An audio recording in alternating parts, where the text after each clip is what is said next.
Okay, this video is a book review of this book right here, Leon Uris, Trinity. So here's the book cover as well for Trinity. It's an extraordinary book. This guy's a genius who wrote it, Leon Uris. The book is 35 hours long. If you look at how thick it is, it's over 1,000 pages. And so 35 hours, typical audiobooks about 9 or 10 hours. So this is very long. It reminds me of those old Victorian age triple-decker novels by, the great ones, Charles Dickens, Victor Hugo, and Dostoevsky. What was so great about it? It takes the point of view of Irish history from living inside a family with the Larkin family. Conor Larkin is the hero of the book.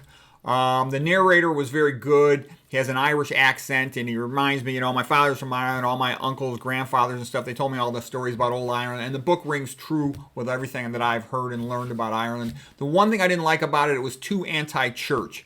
It wasn't just a little bit anti-Christian, anti-Catholic, anti-Protestant. It was heavily anti-Protestant. It kind of lightened up as the book went on, but I think the author overdid it on that part. That was really pretty much the only thing I didn't like about the book, but it was an extraordinary book.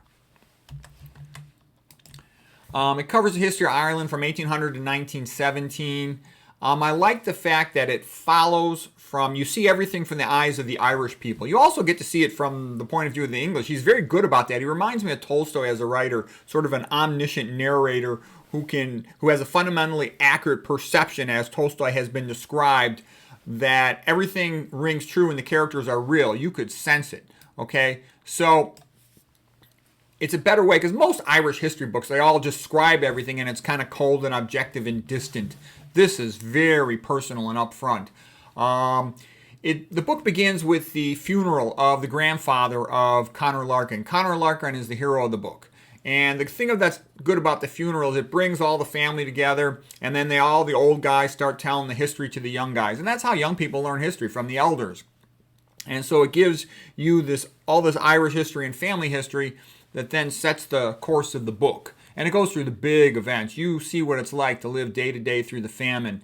You see how crazy the Orangemen, Scots-Irish, were in Protestant Ulster and how brutal they were to the Catholics. You go through the home rule struggle of Ireland with England, the desperation of the Irish poverty, how they had to take the crappiest jobs, just one step above, slave labor, really a form of serfdom. And then many were forced into emigration due to poverty, due to the famine, but really living through it and what happened with their farms. It's well done. I've read a whole bunch of stuff about the famine in Irish history, and this was quite unique, this book. I've read history of other cultures too, and I've liked it when I get this inside family version. Okay. The other thing too is because Uris, he's not really Irish. He's not Irish, and in a sense that seems to enable him to be more objective about the point of view of the Scots-Irish, the Protestants, and the English, the Anglicans as well. I did mention that the book was too anti-Christian. It softened up on that once you got past the first half, but the first half was big time anti-Christian, which I didn't like, but the book was so great in every other way that I had to keep going with it. Let's see, what else was good about it? One gets the feel. This is what it was like to live in Ireland and be Irish. You see what their options really are and why they behave the way they did. My favorite part of the whole book was Conor Larkin's speech in court. Conor Larkin was this heroic guy who, tried to fight for Ireland's freedom. He ended up being arrested, and he had to then speak for himself. He refused a lawyer, and then they were so sort of afraid of him, the English courts, that they had his trial in an isolated area, like in the side of a mountain where there could be no journalists and no one could know about it because they were afraid of the reaction to it. And Conor Larkin was a brilliant guy. And I'm just going to read you this one part here of Conor Larkin's speech. So he was in the courtroom, in this hidden secret courtroom, done to keep it away from society. And then he was asked to come up to the bench, so to speak, and speak in front of the judge. And so I'll just go from there. Conor was unlocked and manhandled forward. Even in chains and rags, he was imposing, and more so because of his defiance. His friend Seamus was watching from the audience. He was the only person allowed to watch from the audience. Mr. McAloon was the lawyer for the other Irishman, but Conor refused a lawyer. And so the judge says, I am told that he has refused counsel. And the Irish lawyer said, yes, that is the situation, your lordship. Scowcroft was the judge, the English judge, and he had glaring contempt for Conor. And he says, okay, read the charges. The court rattled off the charges against him, claiming treason of the highest order. Okay, so Connor then looked around the room slowly, and he said, I'm certainly aware that a charade is taking place. How do you plead? The judge asked. Connor remained silent. The judge says, okay, enter a plea of not guilty. Connor said, that is not my plea. The judge, perhaps you'd like to explain that to the court. Connor said, I do not recognize the existence, much less the legality of this court. The Bobbies looked to us puzzled but interested. After a moment of digestion, Scowcroft became relaxed. He decided that with all the travel he had undergone to reach this secluded place, and with all his other business dispensed of so quickly, he might enjoy a bit of sport. He leaned back in his chair and nodded, and dared Connor to elucidate. Scowcroft said, the court is interested in ascertaining how Prison Larkin reached that conclusion. Connor Larkin answered, this court is illegal because your presence on Irish soil is illegal. The judge, and on what does the prisoner base that assumption? Connor, on English common law. And then Seamus, comments as an aside, well, I have to tell you, you could have heard Charles Stewart Parnell and Daniel O'Connell stir in their graves if you listened hard enough. Take him away, the judge, Scowcroft said with a wave of his hand. But the Irish jumped to his feet. The prisoner has a right to speak in his own defense, he said, citing one of the cornerstones of British justice. Unless the court is satisfied to have the record bear out that he was silenced. Then the English lawyer said, he came to the judge's rescue and said, fine, the Crown has no objection. Let the prisoner speak. And the judge said, I am prepared to allow the prisoner Larkin to speak, but I advise him in advance that this is a court of law, and his arguments will be restricted to issues and issues alone. You may go on, Larkin. Connor took a few steps toward the bench and looked constantly from the British lawyer Sir Lucian Bolt to Sir Arnold Scowcroft, the judge. There are thousands of precedents, this is Connor speaking, there are thousands of precedents in English common law of cases where a strong neighbor has used force by one means or another to impose his will on a weaker neighbor, and such use of force as a method has always been deemed illegal in English courts.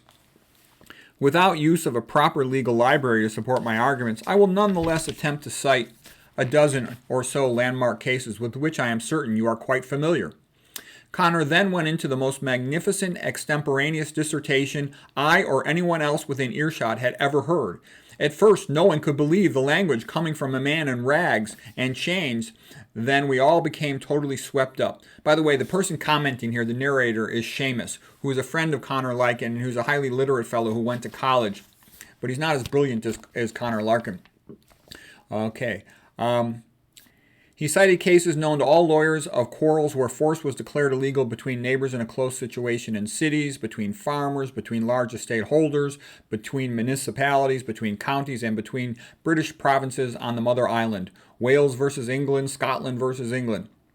He went on to recite another dozen decisions, mostly made by colonial courts in the settlement of disputes between warring tribes and clans or provinces within a colony. His last set of citations dealt with international disputes in which the British had acted as arbitrator and, consistent with English common law, declared the use of force by a stronger neighbor on a weaker neighbor has no legal basis on which to settle the dispute. What you are saying through English common law is that you are desirous of existing with your neighbors in a country and a world where force is not permitted in the settlement of disputes, because force by itself does not constitute a right. As we know, by any definition, Ireland is the neighbor of England. The place stood in awe. This is Seamus again. What I think astonished Sir Lucian Bolt, the British lawyer, and Sir Arnold Scowcroft, the British judge, and all the other British who heard Connor's words was that such a profound theory emanated from a man representing a race which they truly believed to be inferior. I had a feeling that the legalists sensed that they were hearing no idle rambling doomed to die in this room, but a statement which would be seized upon by every occupied people in the world who longed for their liberation. If English common law was an extension of God's supreme law, they were indeed in trouble in explaining their empire. So Connor continues, if England had taken the position that we are going to have Ireland because we are stronger and we want it for exploitation, perhaps your presence here would be more understandable. However, the English went into enormous lengths to establish a legal basis for their entry into Ireland. Obviously, they wanted to say to future generations, this is the reason we have come here. What was the instrument of English legality for the invasion of Ireland? It was a papal bull issued in the year of 1154, granting you my country. Who gave you Ireland? The document was issued by an English pope on the request of an English king for the purpose of amassing kingdoms for his sons. You hold up this document and say in this year of 1908 that this is our right to Ireland? Was it legal even then? Did the Pope own Ireland? Didn't an armed invasion negate the legality of the papal bull according to English common law? Your lordship, said Sir Lucian, the British lawyer, rising, I don't see why the court has to be subjected to what has degenerated into a Fenian tirade. The Irish lawyer snapped, I see nothing the prisoner has said to be outside the guidelines laid down by this court. Judge Scowcroft drummed his fingers on the tabletop. It had gotten to a point where he was afraid that he would have to make a ruling on Larkin's thesis, and he was a legalist of extreme pride. So the judge said, I wish to hear the rest of what Larkin has to say. Conor Larkin drew up a breath and took a step towards the judge, pointing his finger. On the assumption that England's presence in Ireland was gained on shaky legal grounds, subsequent actions of a quasi-legal nature have no legal foundation in fact. Again, without the facility of a law library, I am able to cite some 400 pieces of legislation enacted against the Irish people to aid, abet, and expand British presence, in which a deliberate attempt was made to destroy an ancient civilization by laws repugnant to every concept of God and democracy, and laws in contradiction to your own public vows to bring civilization to the Irish savage. By the way, Conor Larkin was friends of Kevin Garvey, a great Irish lawyer, and he was a brilliant guy who read all the time, so he learned all this stuff. So Conor Larkin continues. Laws, Conor cried, were enacted to destroy the Celtic concept of Catholicism, which was the light and flower of Western civilization at a time when England and the European continent writhed in the Dark Ages. That's actually true, as we talked about in the previous book about how the Irish saved civilization. Okay, continuing with Conor Larkin here. When your attempts to impose the Reformation failed, you then enacted laws and shamefully bribed the Irish bishops into replacing Celtic Catholicism with Anglo-Catholicism, something totally alien to the Irish character. Laws were enacted in exactly the same measure to eradicate our language and advanced system of government by the people, our economy, our customs, and our heritage. Your legal basis of justification has come through convincing yourselves that we are an inferior race, unfit to share an equitable life, even within our own land. And if we wish to continue to live in it, we must become Englishmen. You have attempted to show the world and your own people that we are inferior, and this gives you the right to treat us like animals. Okay, Conor then later continued, his chains clanging. These decades, generations, and centuries of comic perversion of law and God, these self-serving acts of coercion, these instant laws that flip-flop or are enacted on a moment's notice according to your need of the day, these farcical unions imposed on an unwilling people who have always been carried out with total contempt for the savage. No Englishman really asks the savage how he would like to be ruled, for that is apparently the God-given right of your fine advanced Western culture and your mother of parliaments. The men who lead your governments this minute are the same men who sat in the backbench of Parliament a few years ago expressing public horror and revulsion over the treatment of the Boers. Okay, this is just a little historical aside for me. The British, after the Boer War in South Africa, kept the Boers, like the Dutch, in concentration camps, and they killed 27,000 of men, women, and children by starvation. The British did a lot of evil things, so don't kid yourself. They were, did a lot of intelligent things as a Victorian civilization, but they treated a lot of their conquered colonies as basically slaves. Okay, so Conor continues, but now these fine gentlemen who have now gained power, their pity and their sense of decency have strangely fled, as they always do when it comes back to the Irish.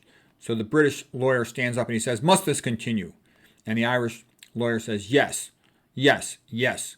Conor Larkin continues, I stand here in a world filled with rising and angry voices who will no longer tolerate their lives being manipulated by the perverse whims of greedy men. Before this 20th century is out, it will see you packing your kits and being drummed out of every corner of the world in scorn.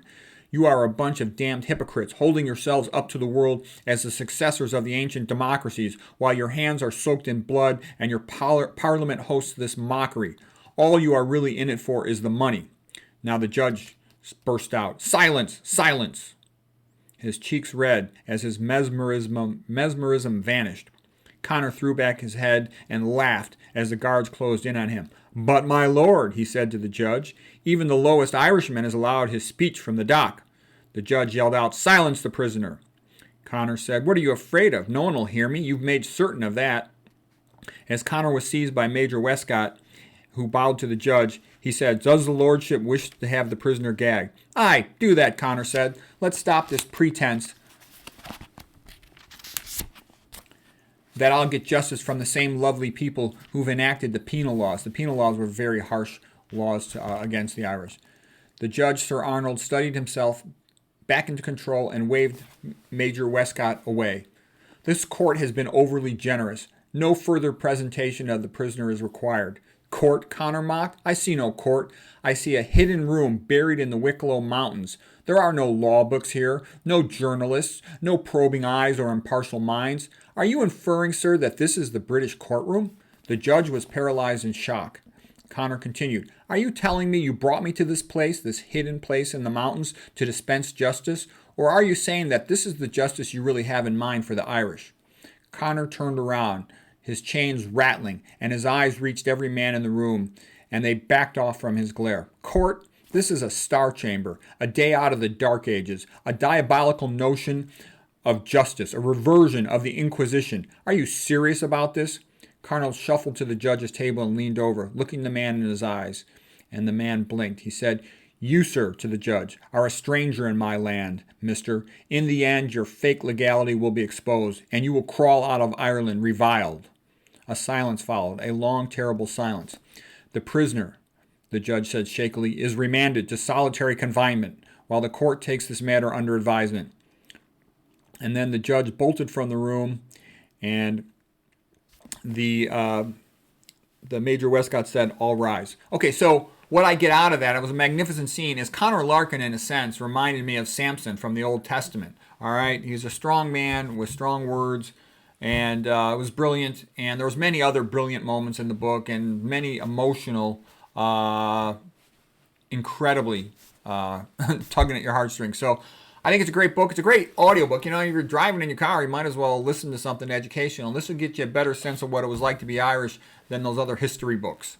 So anyways, I recommend it. I give it 4 or 4.5 out of 5 stars. I didn't like the anti-church, but other than that, it was a magnificent book.